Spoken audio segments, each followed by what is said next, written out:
Well, happy Mother's Day, everybody. I haven't posted in a while. Been pretty busy with work. Been traveling for about 2 weeks.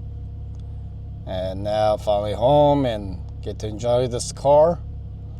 And I'm going to go for a quick drive and talk about Lotus Emira. And I haven't owned Lotus Emira, but I have test driven them extensively. I've also driven the Evora GT. And I just wanted to give you some thoughts on that car as it relates to this one.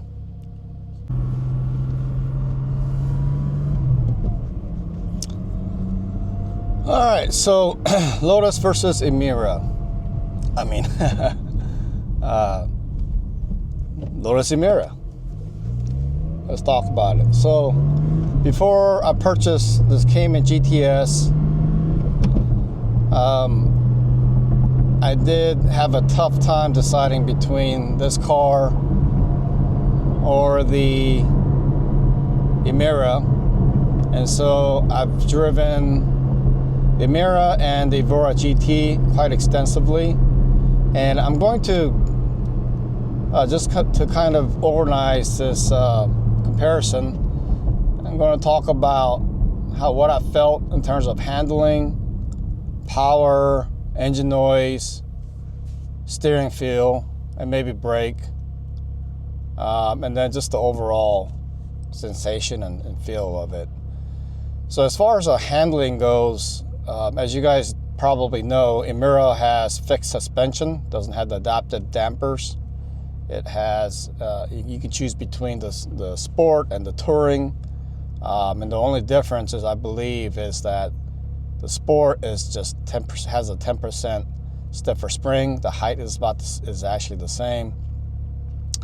But the handling, so I test drove the sport and the touring suspension, and I couldn't really tell much of a difference.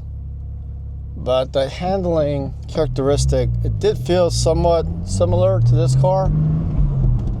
But you can tell that this car had a lower center of gravity. It just, when it turned, it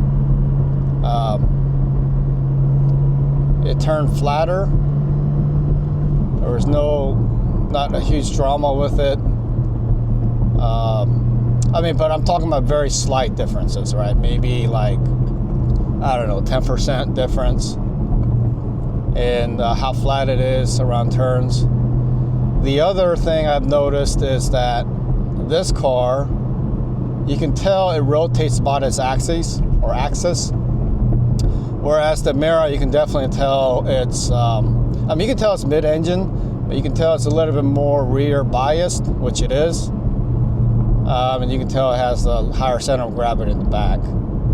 But again, I'm probably unique in the sense that I feel and sense a lot of things. Maybe that's to do with my OCD, and maybe it's just the way I was built. So anyway, most of you guys may not feel that, but I've definitely have felt that. So handling wise, about 90% the same.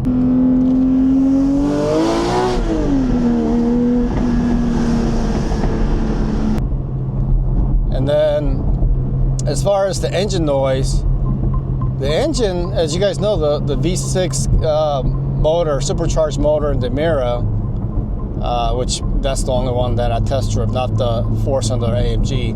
But the 6-cylinder Toyota Camry on that thing actually sounded pretty dang good. Squirrel. And I actually enjoyed it more so than this car when this car had a stock exhaust. I actually enjoyed it quite a bit. So I'll give it to the Emira stock for stock and the exhaust. I know some of you guys will, oh no, that's blasphemy and all this, but I will say the induction noise in this car is probably better, but the exhaust, when you open up the window, Emira sounded better to me.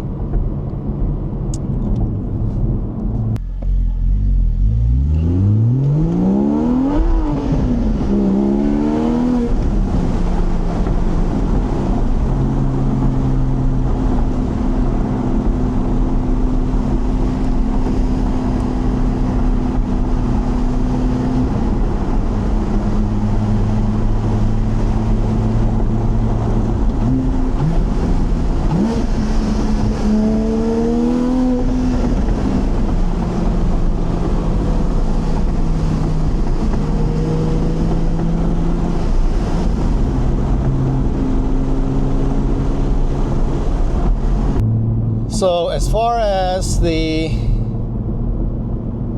let's see, so we covered handling, the engine sound, the power.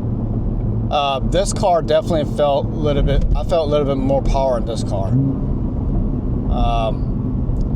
The Emira, it felt, I know it has a supercharger, but as you know, superchargers give you that more linear power band or power band profile, however you want to call it.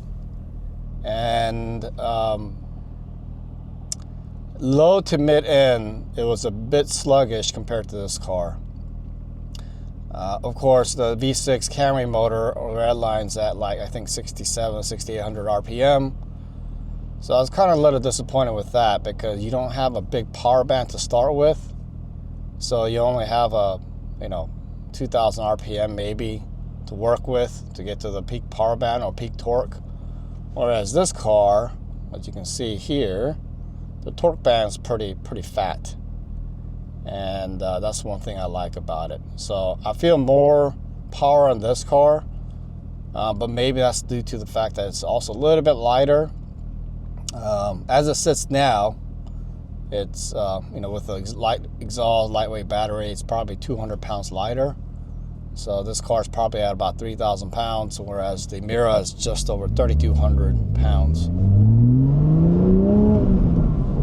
So in terms of power, engine noise, that's what I have sensed. Let's see, steering. All right, I'm gonna be preaching to the choir, and I know a lot of journalists have already said this, but yes, the steering feel is a little bit better. Not a whole lot better, like maybe a lot of the journalists have said, but on the Emira, the steering feel is a little better, mainly because it's hydraulic assisted steering, whereas this one is electric. But it's not like, oh my gosh, this is, I can feel everything on the road feel on the Emira, like some of the people have said on the reviews. I was actually, I watched the review quite a bit on the Emira before I test driven it, so my expectation was calibrated to what I've heard from the YouTube video, and I'll tell you that I was pretty disappointed. I expected a lot more, but I felt maybe there was, 10-15% more steering feel and feedback on the Emira compared to this car. So take that for what it's worth. So that's what I feel in the steering. And who knows, that might have to do with the alignment too, but stock alignment in this one wasn't all that aggressive either, but anyway, that's what I felt on the steering. That was really, really important to me. And if the Emira had like 30% better, and it was night and day difference, then I probably would have gone for the Emira. But in this case, I did not. I couldn't justify that. So, last thing I wanted to talk about is interior and interior build quality. I'll just say build quality. The build quality on this car is a whole lot better. Like you can get. I didn't hear rattles or anything on the Emira, but as soon as you get in the car, you can tell, you can feel it. I don't know what it is, but you can sense that the Porsche's build quality is a bit better than the Emira. It just feels more insulated, more put together. When you close doors, it's a solid clunk.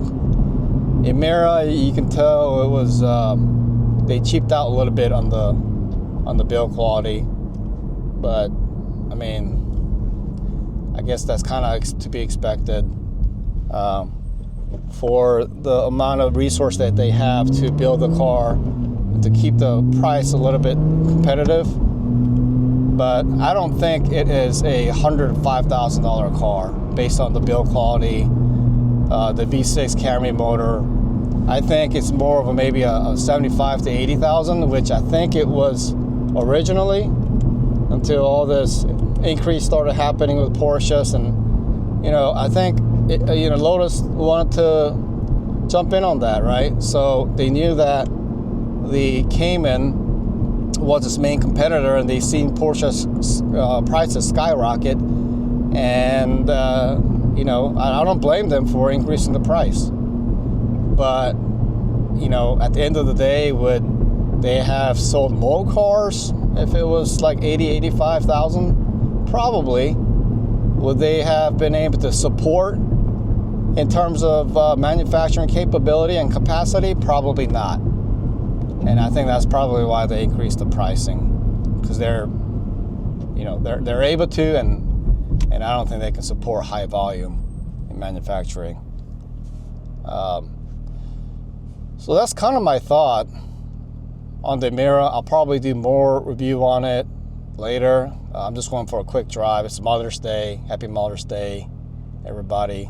Hope you guys, gave your mothers a call, and we should thank them for putting us into this world, this wonderful world.